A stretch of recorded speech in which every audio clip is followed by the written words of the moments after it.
अष्टावक्र राजा जनक को आत्मज्ञानी की स्थिति बताते हुए कहते हैं, नैव प्रार्थयते लाभम न लाभे नाम शोचते धीरस्य शीतलम चित्तम अमृते नैव पूरितम। धीर पुरुष का चित्त अमृत से पूरित हुआ शीतल है, इसलिए न वह लाभ के लिए प्रार्थना करता है और न हानि के लिए कभी चिंता करता है। द्वैतवादी धर्म ईश्वर को जीव से भिन्न मानता है, इसलिए वह प्रार्थना करता है, उसकी कृपा की भीख मांगता है, उसकी सहायता मांगता है। वह ईश्वर को सर्वशक्तिमान, दयालु, कृपालु, नियंता, सृष्टा, सहायक इत्यादि मानता है तथा स्वयं को निर्बल, अशक्त, अज्ञानी, पापी जीव समझता है। इसलिए वह निरंतर परमात्मा का कृपा प्रसाद पाने हेतु प्रार्थना करता है, दुख निवारण हेतु प्रार्थना करता है, लाभ के लिए प्रार्थना करता है, सुख शांति समृद्धि हेतु प्रार्थना करता है। किंतु योगी अद्वैतवादी है, वह सृष्टि से भिन्न, जीव से भिन्न किसी ईश्वर को नहीं मानता। शरीरस्थ आत्मा ही उसका ईश्वर है, वही ब्रह्म है। जब वह उसे जान लेता है तो वह कहता है, मैं ही ब्रह्म हूं, मेरे से भिन्न कोई ब्रह्म नहीं है। ऐसा योगी आत्मा के परमानंद में सर्वदा निमग्न रहता है। उसके चित्त से क्षुद्र वासनाएं, अहंकार आदि छूट जाते हैं तथा वह आत्मा रूपी अमृत से पूरित हो जाने से शांत एवं शीतल हो जाता है।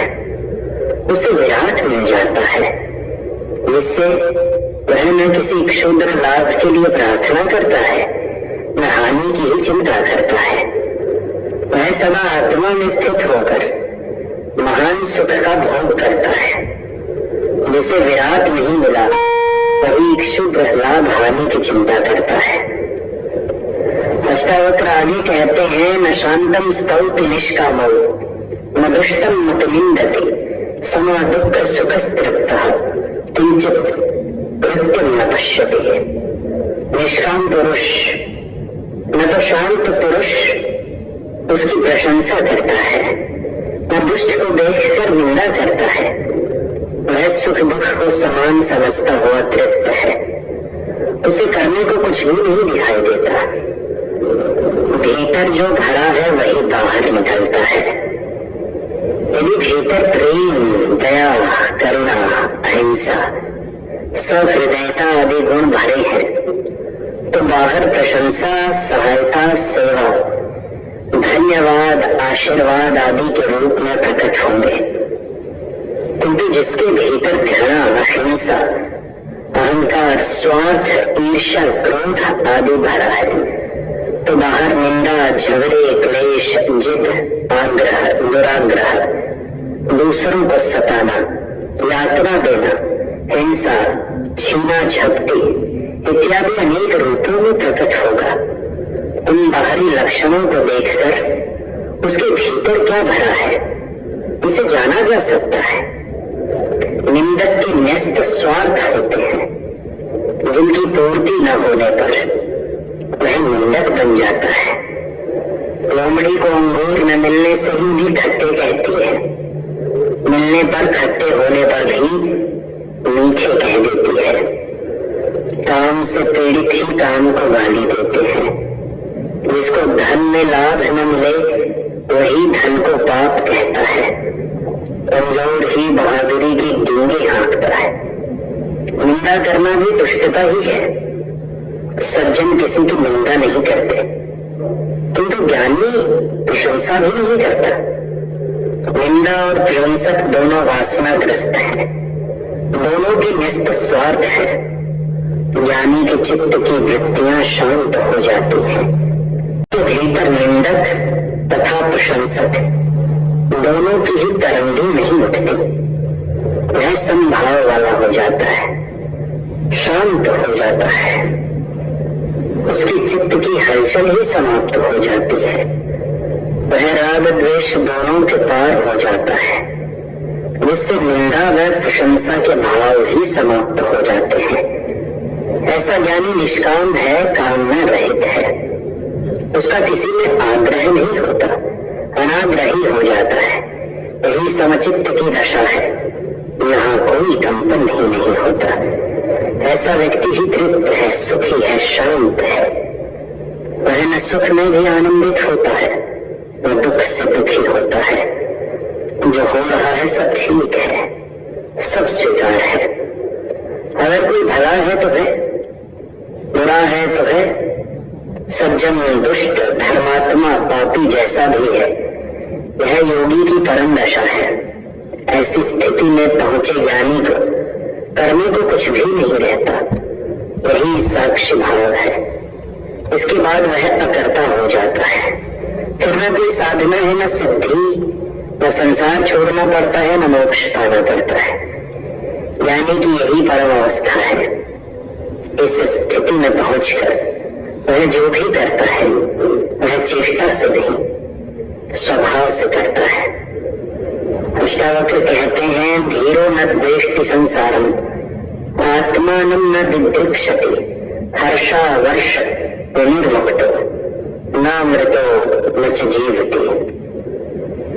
धीर पुरुष न संसार के प्रति द्वेष करता है और न आत्मा को देखने की इच्छा करता है। हर्ष और शोक से मुक्त वह न मरे हुए जैसा है और न जीवित जैसा। राग होने से ही द्वेष पैदा होता है, राग के कारण ही आसक्ति होती है, उसी से अपेक्षाएं होती हैं, जिनके पूरा न होने से ही द्वेष पैदा होता है। ज्ञानी का संसार से कोई राग नहीं होता, जिससे न उसकी आसक्ति होती है न उससे अपेक्षाएं ही होती हैं, इसलिए वह उससे द्वेष भी नहीं करता। वह संसार को अर्थहीन समझ लेता है, फिर द्वेष कैसा भला? द्वेष करना भी उसको महत्वपूर्ण मानना है। महत्वहीन से कोई द्वेष नहीं करता। उसी प्रकार वह आत्मा को देखने की इच्छा नहीं करता। आत्मा अदृश्य है, उसे देखा नहीं जा सकता, उसकी अनुभूति होती है मात्र, उसका बोध होता है। देखने की इच्छा होना भी वासना है, एवं वासना के रहते आत्मानुभूति होती ही नहीं है। दर्पण निर्मल होने पर ही उसकी अनुभूति होती है। ऐसा ज्ञानी नित्य आत्म सुख का अनुभव करता है, जिससे वह हर्ष शोक से मुक्त हो जाता है।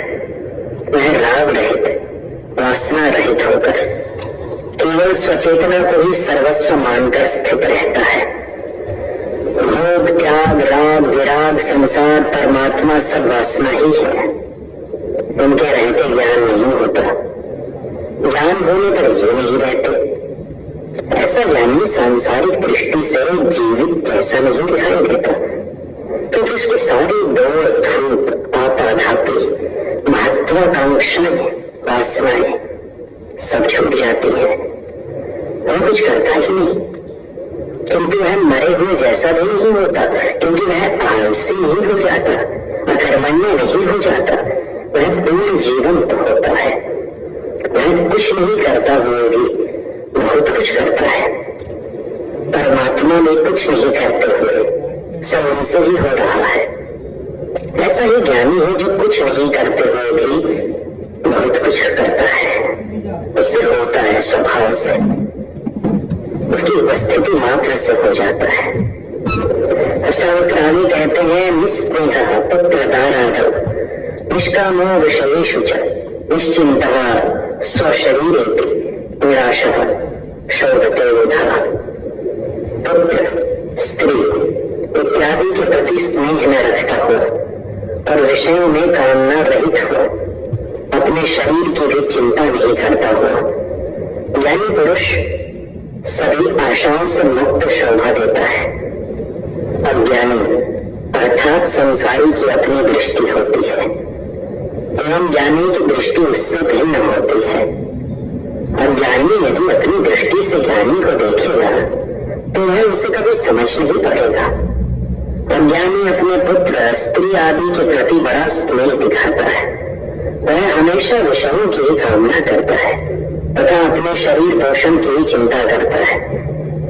वह हमेशा आशाओं में ही जीता है। इसके पीछे उसकी आसक्ति एवं वासनाएं ही है। उसके स्वयं के संकीर्ण निहित स्वार्थ है जिससे वह ऐसा कर रहा है। ज्ञानी का भी पुत्र, स्त्री आदि के प्रति स्नेह तो होता है, किंतु उनके प्रति कामनाएं, वासनाएं एवं पागलपन नहीं होता। वह भी शरीर रक्षण तो करता है, किंतु उसके रक्षण की चिंता नहीं करता। स्वाभाविक रूप से अनाग्रह पूर्वक जो होता है उसे स्वीकार कर लेता है।